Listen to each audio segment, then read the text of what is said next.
Jangan letakkan tuan-tuan kegembiraan kita pada manusia. Jiwa manusia ini tuan-tuan, dia boleh berubah-ubah. Hari ni dia boleh cakap kita sayang, aku bersama dengan engkau. Besok belum tentu lagi. Bahkan lebih teruk tuan-tuan, dialah yang menyebabkan kita kecewa, dialah yang menyebabkan kita pada hari ini merana, dialah yang menyebabkan kita sedih tuan-tuan. Tuan-tuan tak boleh nak salahkan dia. Manusia ini memang sifat dia berbolak-balik. Silap kita apabila meletakkan kegembiraan kita pada dia.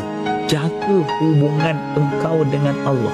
Jangan kau hiraukan sangat hubungan engkau dengan manusia. Cukup kau melakukan kebaikan, kau tak menyakiti mereka, dah alhamdulillah dah. Jangan kau gantungkan keriangan, keseronokan, kebahagiaan engkau di hati-hati makhluk lain melainkan Allah. Jangan. Sebab engkau akan penuh dengan kekecewaan.